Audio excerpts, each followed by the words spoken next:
चेकामा pen की कहानी। करबी लोककथा। बहुत वर्ष पहले कभी एंगलोम की ऊंची ऊंची पहाड़ियों और घने जंगलों में एक शक्तिशाली दानवी रहती थी।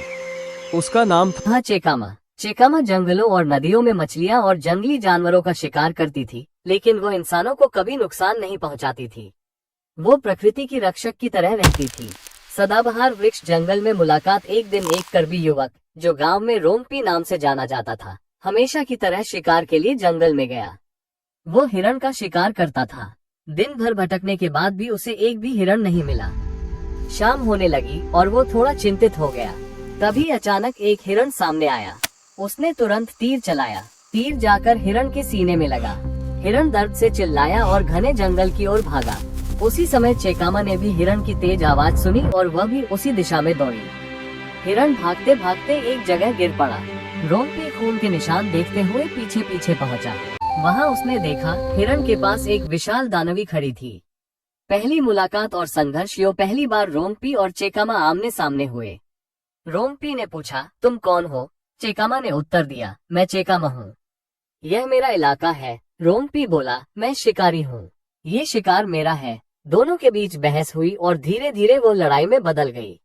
दोनों शाम तक एक हिरण के लिए लड़ते रहे। चेकामा बहुत शक्तिशाली थी। रोंगपी ने उसे जोर से मुक्का मारा, लेकिन उस पर कोई असर नहीं हुआ। वन रहस्यमयी रोशनी का पत्थर। लड़ते लड़ते रोंगपी की नजर चेकामा की बगल में चमकते एक रोशनी जैसे पत्थर पर पड़ी। मौका देखकर उसने वो चमकता पत्थर छीन लिया। जैसे ही पत्थर उसके हाथ में आया, चेकामा अचानक कमजोर और शक्तिहीन हो गई। समझौता और नया रिश्ता। रोंगपी ने कहा, तुम हार चुकी हो। मेरे साथ मेरे गांव चलो। अब तुम इस जंगल में अकेली नहीं रहोगी।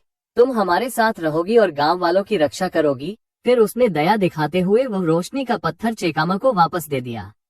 चेकामा उसके इस सम्मान और दया से प्रभावित हुई। उसने रोंगपी को सम्मान दिया और उसके घर के पास रहने लगी।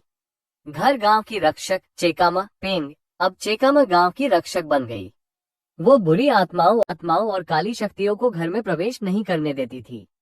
इसी कारण करबी लोग उसे पेंग भी कहते हैं, जिसका अर्थ है घर की रक्षक। करबी बुजुर्ग कहते हैं, यदि चेकामा को बुरा कहोगे तो जंगल की बुरी शक्तियां गांव में आ जाएंगी।